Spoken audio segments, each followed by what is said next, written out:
Kia ora and welcome. And here we are, episode 39 of the Leadership Lounge, a space for healthcare leaders to take a moment to take a breath, get a fresh perspective and some new ideas, some inspiration, encouragement for the work that you are doing. I'm Katie, I'm your host, and I've worked in healthcare for over 30 years, and I get to work with leaders and their teams so that they can feel supported, connected, encouraged in the incredible work that you are doing every day.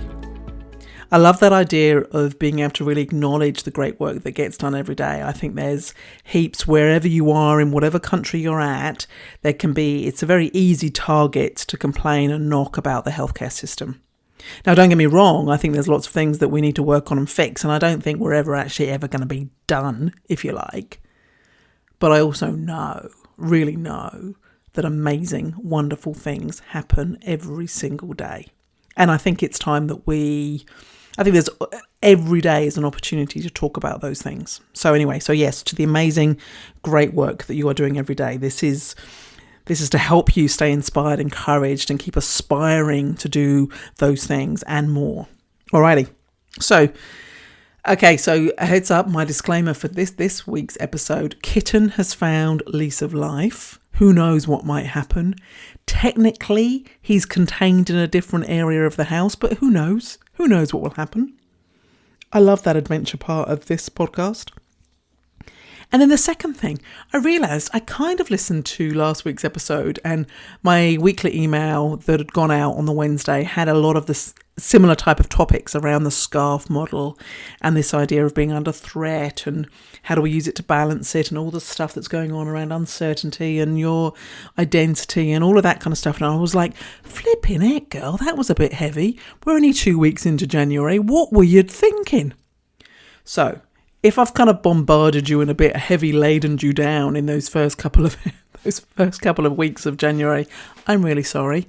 Okay, so we're going to lighten it up, and I was like, just take it easy, girl. Just talk about some things that I've been thinking about that are kind of relevant to, again, this type of year, but equally any day when you're sitting in the healthcare world.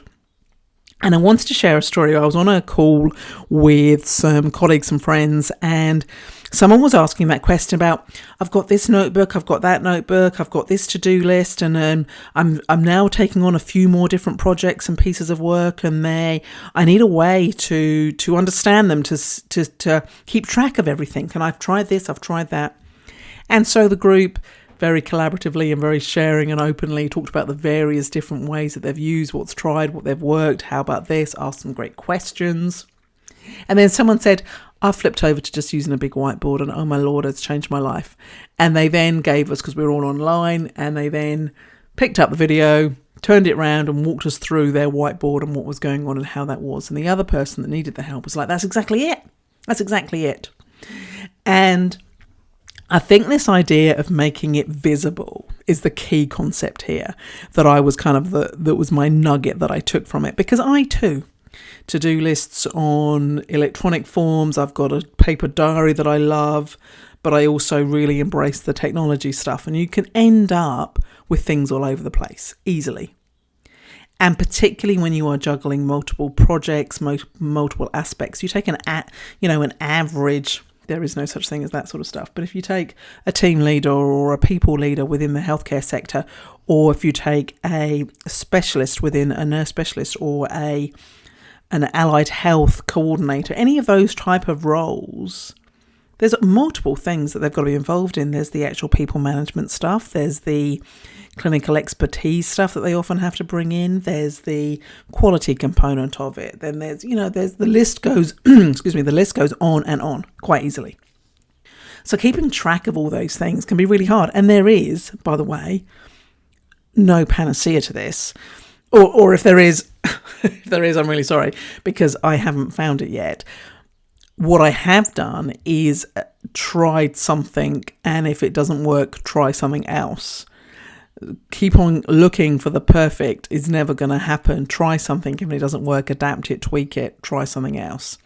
What I also found was that different jobs meant I had to use a different approach. I was into bullet journaling big time when I was a service manager. That didn't work as a nurse consultant. I needed a different kind of format and style. So it's going to change, and your way of thinking is going to change as well and evolve. So the thing that I took, this nugget that I got from this conversation, was this idea of making it visible. And I think that's the problem when you've got all these various different tools, is that you've got to make the effort to go and find them. So a poster, a whiteboard, a list. I think one of the things I mentioned pre-Christmas, I was doing a yoga challenge through November. And one of the things that really helped it was the visibility of the little tick I got every day on my little notice board that I had created. So the visibility. So that's the top tip as we kick off the year after I bombarded you with heavy stuff over the last couple of weeks. Make it visible. The second thing that was kicking around in this scheme of things that I was thinking about. So my regular walking around the park, something I talk about where my ideas come from. I'm often taking voice notes, all that kind of stuff. Now, I used to be a runner and had got really into it. And for one thing and another, I won't go into today, but the running kind of has stopped. And so I do the walking, and that's great. But I would love to be able to run a bit again. I think that would be really cool. I enjoyed running. I really can't think when I'm running. I have to just concentrate on running. So that's really cool. And so I was walking back down the hill and I thought, I'll just try a little jog. And I thought, that's okay because I'm going downhill. I'm using the environment, I'm using the context I'm in to make it easy for me. So there's my second nugget. Make it easy.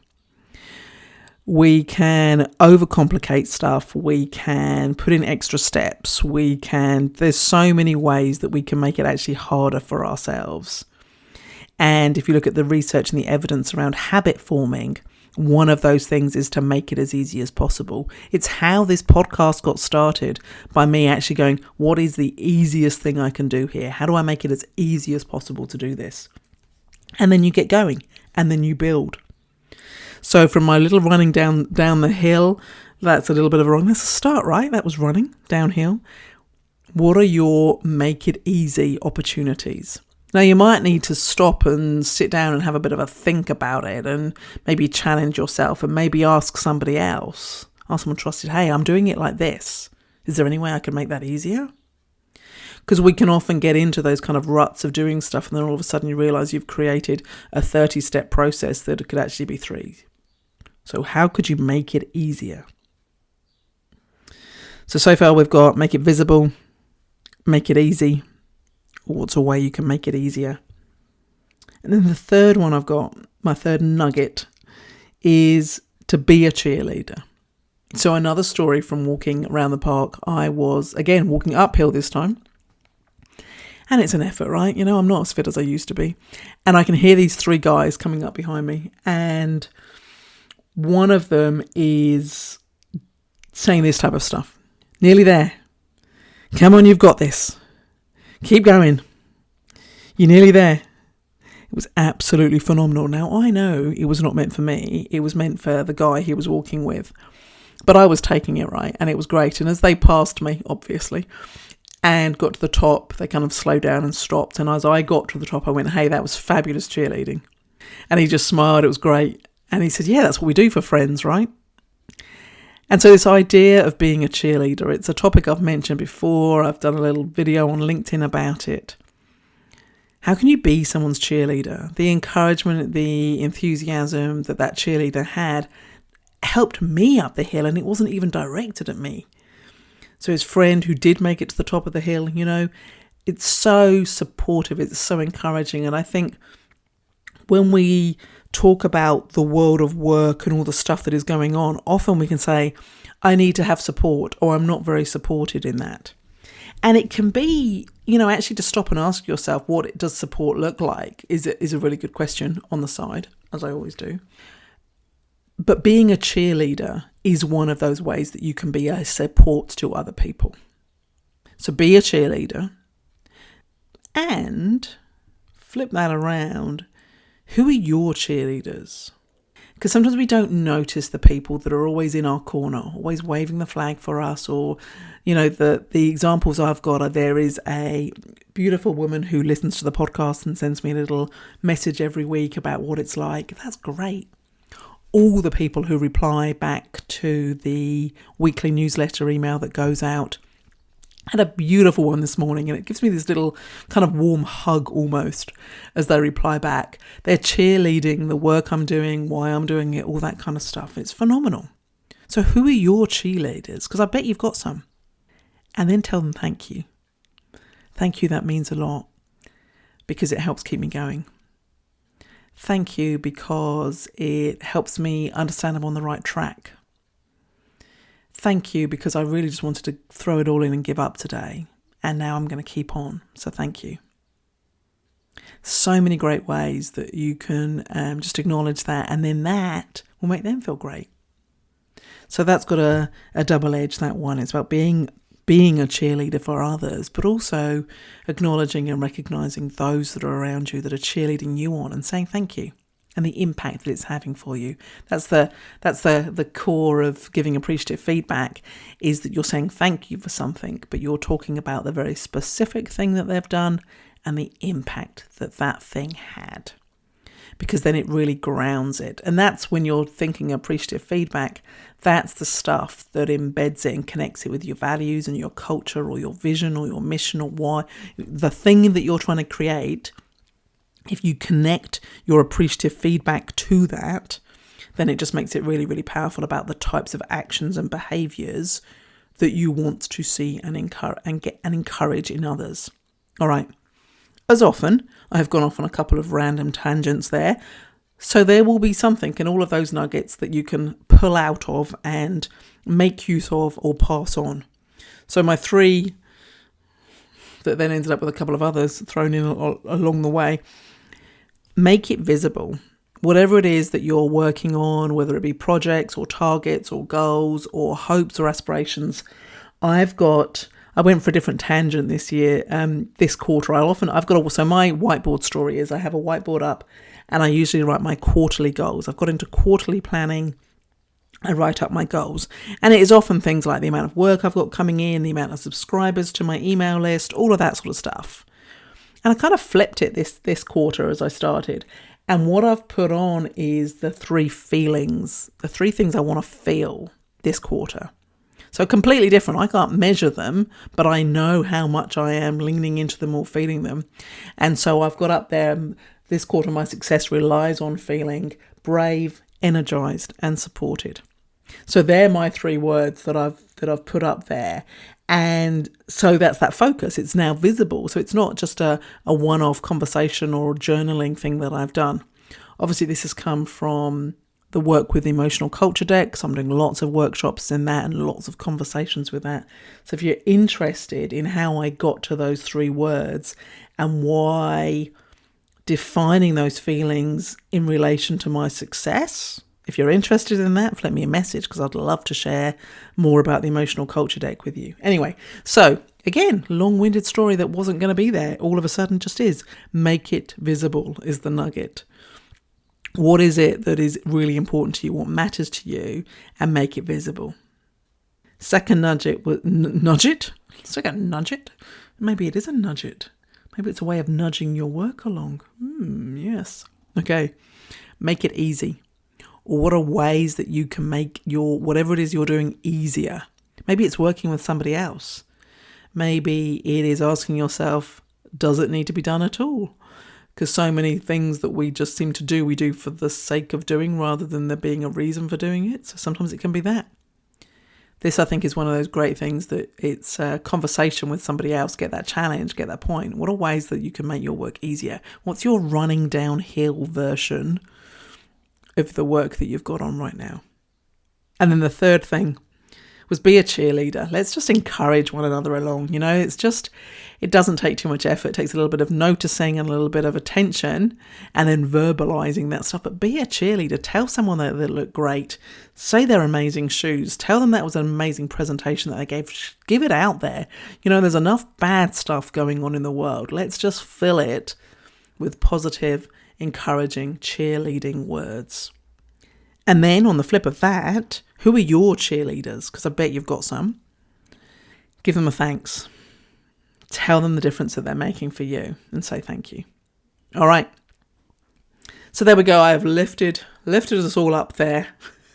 Really like the scarf stuff that I've been doing in the last couple of weeks and in the newsletter, which you can sign up for. Remember, www.katiequinney.com/subscribe, or noodle around whole load of downloadable free resources that will also get you into that space of getting the weekly newsletter. And also, while I'm in that thinking space, you can like, share, comment, all that kind of stuff, review, star rate this podcast wherever you're listening to it. That would be awesome as well, because that helps it get to more people, and we can spread that idea of encouraging one another along in this healthcare leadership space that you are all in. So yeah, thank you for listening again. That's what I was going to say when I got tangent off again. Oh Lord, my brain. Tangent off into the sign up for the newsletter business. It was the scarf model stuff that I had been sharing. The scarf model, it is really important. It is really useful. But I do just acknowledge that might have been a bit heavy to kick us all off. I'm all for the serious, deep conversations all of a sudden, but equally, let's just grab hold of some really easy, simple things that you're going to be able to just fit into your day. So you've got them now. Make your work visible. What are ways you can make it easier? Be a cheerleader and thank your cheerleaders. Okay, I will definitely wrap up now. Sorry about that. Lovely having you along listening. Enjoy your week. Take care. Have some fun. Love to hear about the work that you're getting on. You can send me a message via the website. Track me down on LinkedIn. It'd be lovely to connect with you there. And I'll be back next week for another episode of the Leadership Lounge.